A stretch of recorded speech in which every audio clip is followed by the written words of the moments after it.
Welcome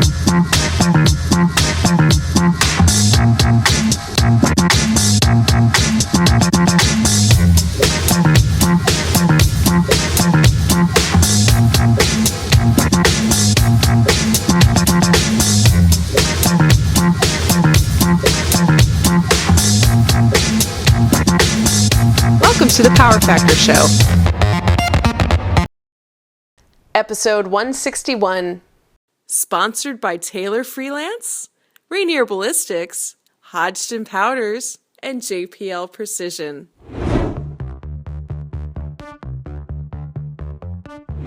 Well, welcome back to the Power Factor Show. I'm Doug, and I'm here to talk today a little bit about some things that are important to those of us that wear eyeglasses. Prescription lenses are a real problem for shooters. One of the biggest things that I noticed when I started having to wear glasses was that the things are a little bit different, focus is different, and shooting is different. So those of you that have started shooting before you needed glasses and you changed, you're probably really having more trouble than those of us that were already wearing glasses when we started shooting. So I want to go a little bit over some of the choices you have and some of the options and the things that you can do for yourself. The cheapest thing, so you start shooting, say, and you wear glasses and you say, well, my glasses are okay. In fact, these right here, these are the glasses that I had, are similar shape to these when I started shooting. So they don't cover very much of my eyes. They have a lot of space around here and to get hit with shrapnel. In fact, Michael Voigt bounced a piece of lead off some steel one time, and I had a nice cut right here, bleeding. And so these don't provide a lot of protection. One thing you can do if you're starting out, you don't want to spend a lot of money, is you can just go to a hardware store and get some goggles that go over your glasses. Now, these are not the coolest looking glasses. You're not gonna win any prizes for your looks, and that fancy shirt you're wearing is going to be a little incongruous. But if you're a regular guy coming out and you want to try out shooting and you not want to spend a lot of money on glasses, go ahead and get yourself some protection that will allow you to use your glasses and also protect your eyes. Now, after you're in the sport for a while, there's a lot of options. There's companies that make glasses specifically for shooting. Some of these you'll see on the internet. Dakota Wide was one that's been making them for a long time. They tend to make more ones that look like aviator style glasses, but are very large. They have some neat options. And what they'll do is they'll actually put your prescription in the glasses. One of the companies that I like, and I think a lot of people are using right now, is called Rudy Project, and Rudy Project has quite a few glasses that you can customize to your needs. When I first started out with Rudy Project was about 6 or 7 years ago, and I bought my first set of Rudies. And the only reason I bought them is I went to my optometrist and I was wanting to get some glasses and I wanted something for shooting. And so he showed me these glasses and he said, hey, we carry this line. And so he came up with these Rudy Projects. Now these, I have these are my daytime ones. So these are pretty snappy looking glasses. And what they are is they're a regular high performance shooting glass, but inside they have inserts for prescription. So you can see on the outside, they look cool, they're fancy, but on the inside, you'll see high performance little insert. I can take the insert out, and there I have my insert, and then it just snaps back on. Now, it takes a little bit to figure out how to do it. You'll work on it a little while, but after a while you'll get the technique. It snaps in pretty good, and you can get it back in there without too much trouble. And there you have it. Now, one of the nice things about Rudies is that Rudies they've made these for shooters. So they've taken the time. I think they have a whole shooting team now, a bunch of guys that can consult with them and talk about what works and what doesn't. And the nicest thing I like about these glasses, besides the fact that I can put my prescription inside, is that I have different lenses available. And so with buying just a single prescription, I can go back and get different kinds of lenses. I have some of these. These are kind of smoked. They're half smoked. Actually, I have that upside down. So it's half smoked and then clear on the bottom. So those are the ones I wear on most days when the weather is just a little bit cloudy. If it's real kind of nasty out, I have some yellow ones I can put in there. But normally what I've been doing lately is I've actually been just keeping these for my shooting in the sunlight. So I keep them set up like this. And I went ahead and purchased just some bigger coverage regular glasses. So these give me more coverage. Now these are not really shooting glasses, but you can buy regular glasses and you can get them with a stronger glass, the polycarbonate stuff, and this is the problem with polycarbonate is it can actually scratch easier, but it's much stronger in terms of it won't break. It'll flex, but it won't break. You should get scratch coating on these if you get them. Now, after I had my Rudies for a while, I decided I wanted something that was, I really wanted the lens. I didn't really like the insert in some ways. The insert comes back from the glasses slightly, has a tendency maybe touch your eyelashes, or especially if you have long, pretty ones like me. And it could bother you a little bit. And so I wanted to get regular glasses, Rudy Project ones though, that had the lenses in them. Now, these are Rudy Projects, and these actually have the prescriptions done by Rudy. And so what your optometrist, if I could say that, I'd get more money. Your optometrist will take your prescription and send it to Rudy, and they'll order them for you, and when they come back, they'll be set up. Now, the nice thing about these is these are almost like regular glasses for me, except I get a lot of protection on the sides and down below. One thing I did find out is that I took these to a 3-gun match one time, because I'm a 3-gun shooter, not just a pistol shooter. And the first time I tried to shoot my rifle prone, I went down, and this area right in here where I look through is fuzzy. So I was like, well, okay, so now I don't wear these anymore for shooting rifle. These are great pistol glasses for cloudy days. I don't shoot rifle with them anymore. But back to the other Rudies, the nice thing about these is, like I said, you can get your prescription in there. So what you want to do is you need to think about it. When you start to shoot and you're starting to get your prescription glasses set up for shooting, you want to go and have a chat with your optometrist. So the main thing you want to talk to them about is like the focal length, what distance you'll be focusing. Pistol shooters are much different than 3-gun shooters, and the pistol shooter is looking basically at one focal length. So you're reaching out, you have this one place, I'm focusing there, that's my front sight, and I have to be able to see that. As you get older, and that's probably why a lot of you guys are wearing glasses, not because you have a problem that you had from birth, but as you get older, you start to have a problem in focusing, and that's where you have that problem where you can't see the front sight anymore. I actually have 2 problems. I was born with astigmatism, and I was actually able to correct that over the years by squinting a lot. So if I just squinted, I could see really clearly. I've been told that I have hyperacuity, which means my back of my eyeball has lots and lots of those little cones and rods, so I can see very, very well, but the shape of my eyeball is incorrect, so the correction brings the focus into the right place. Then as I got older, I had to have something so that I could see close, because I can see far away, great, but up close, I can't focus at all. So what you end up doing is you end up having some kind of either a bifocal, or what I have is, I have what's called progressives. Now if you look at these, you can't see the bifocal in there.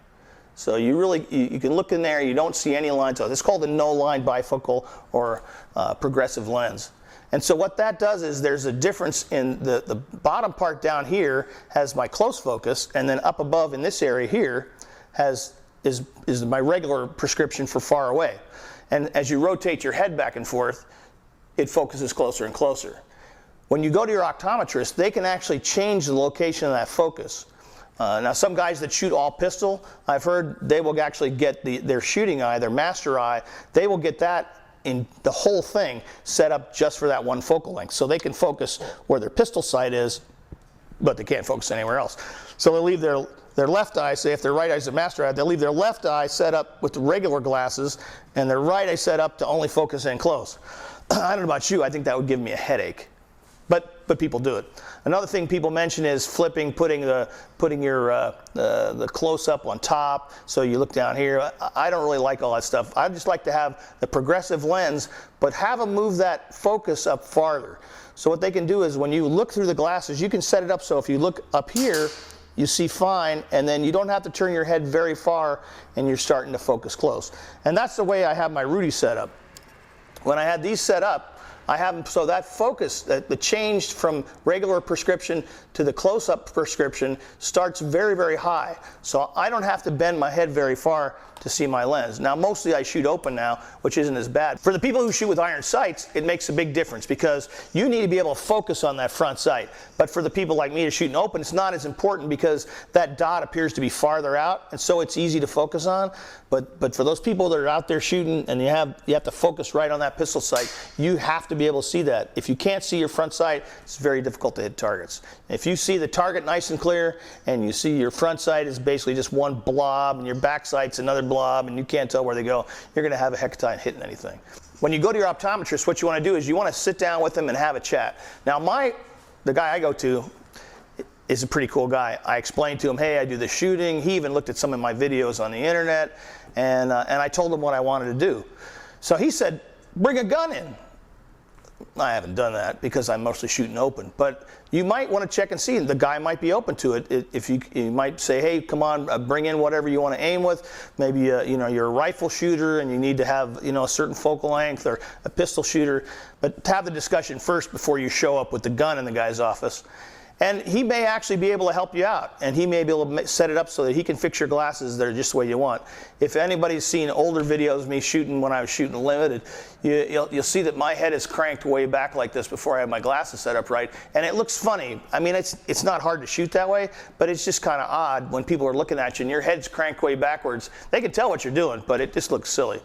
The other thing is, when you're drawing a focus, depending on whether you have progressives or you have just a single lower lens for reading, is when that area right there, if the progressive is set up in the right place, you tilt your head back slightly and it's right in the right place. But if I have my older prescription, as I tilted my head back, I'd have to go a ways, and so I keep looking and looking, and you're sitting there waiting to shoot, and you're still looking for the front sight. So that's not a good way to go.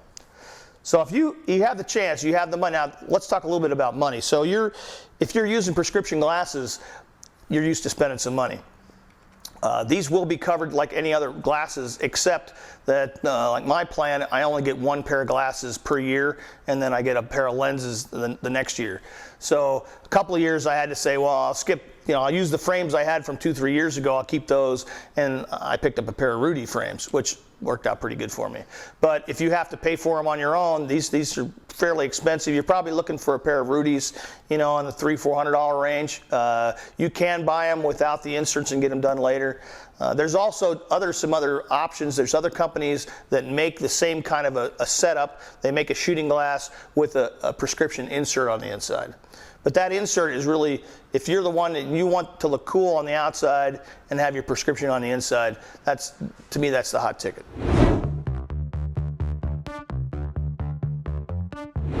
Welcome to Power Factor. I'm Rick, and this little segment is going to be on a stage design review, which of course also, if you are into stage design, you want to get into stage design, it should just kind of help you through some of the little details of things that you have to take into account when you're doing your stage design in order to make it safe and legal and whatnot. This was submitted by a faithful viewer. It's called Baghdad Boogie Nights. The scenario is you're in the follow car protecting a dignitary in Baghdad. As you round a corner, insurgents open fire on your convoy. You stop your vehicle and engage insurgents, giving the dignitary's car a chance to get away. It's a 12-round minimum course of fire, Vickers scoring. You start seated in position A, simulating sitting in a car with an opening next to you that simulates the car window. At the buzzer, draw and engage T1 with 2 rounds through the window, strong hand only. Move to low cover at position B, engage T2 and T3 with 2 rounds each in tactical priority over the top of the barrel, careful to avoid the no-shoot. Move to the low cover at position C, perform a reload, engage T4 through T6 in tactical priority with 2 rounds each from around the barrel, careful to avoid the no-shoot. Okay, so some issues with Baghdad Boogie Nights. First, why are you engaging strong hand only through the car window? I tend to like to kind of relegate that kind of contrived requirement to standard exercises. If you want to test strong hand shooting, you want to test reloads, put those in a strong hand only reloading standard exercise. If you want to introduce strong hand only into a scenario, introduce some kind of a prop or gimmick or something that forces the person to use their strong hand only. I mean, it's have them holding on to something. You've been hit in the arm, so you can't use that one.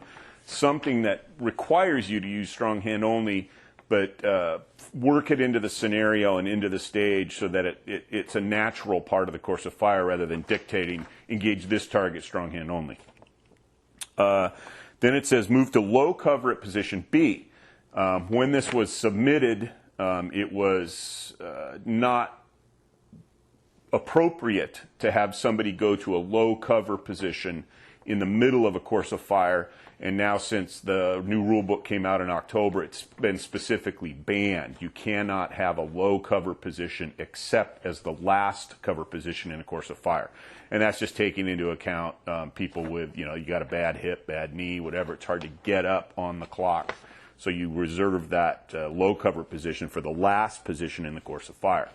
So on this stage, I would replace the barrel at B with a barricade or a wall or just anything that provides vertical cover where you can stand and shoot.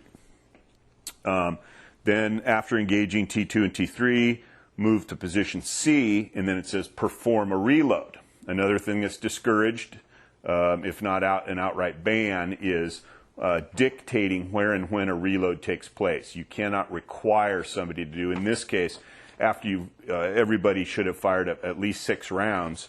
So other than revolver shooters, you'll be arriving at position C with rounds still in the gun. So you would have to perform an on-the-clock tactical reload, and you're not supposed to require on-the-clock tactical loads. So I would just delete that aspect from it. Then engage T4 through T6 in tactical priority from low cover at position C, which is a barrel. So it's a cool course of fire. At our club, we actually have a car as a prop, so we'd probably have the driver seated in our car, shooting through the passenger window to engage T1 and getting out of the car. And if we ran this, we'd probably just use the car as these cover positions rather than a B and a C. They would just be positions around the car. But in this case, since you're simulating your car, you can simulate other cover positions with a barricade or a barrel or whatever. But yeah, that would be my suggestions is if you want to test certain skills in a course of fire, strong hand shooting, reloading, tactical reloading, do that in an exercise type drill course of fire, and let the scenario courses of fire kind of play out naturally. So it's kind of a cool stage, and I would just make those small changes. And the other thing I would probably change right off the bat is the scenario. It's not really it's sort of a defensive scenario in that it's an ambush kind of a situation. But especially I think in the earlier rule books, there was a lot of discussion about not putting the competitor into this non-personal self-defense kind of a situation. Do not have a scenario that starts with you are a DEA agent, or you are James Bond, or you are attacking the Taliban compound, or whatever. I mean, the sport is supposed to be defensive, and I think this scenario gets a little into the, like you're part of this personal protection, detail or whatever. You're a Secret Service agent or something. And I don't really think that's appropriate. So you could turn this into something like you're just driving down the street and, somebody cuts you off and it's a car full of gangbangers that are going to steal your car. I mean, you can make it a totally non-military, non-law enforcement, kind of a personal self-defense kind of a situation just by changing the scenario. And I would recommend that. I mean, I just don't like these courses of fire that are kind of compelling you to act in a certain way. One of the things we've covered in other episodes is courses of fire that are essentially offensive, where you're moving down range from cover to cover position, looking for things to shoot. And that's more of a military type engagement, or even a law enforcement type engagement, where you are forced, because of your job or because of your responsibilities, to go looking for things to shoot. But a personal self-defense situation, I think retreating, trying to get away from the threat, makes more sense. And so this is kind of sort of a offensive. It's not offensive again because you are under attack, but putting you in this kind of military-like situation isn't really appropriate. So I would say just make it some kind of an urban setting or something that would be more relevant for just the armed citizen.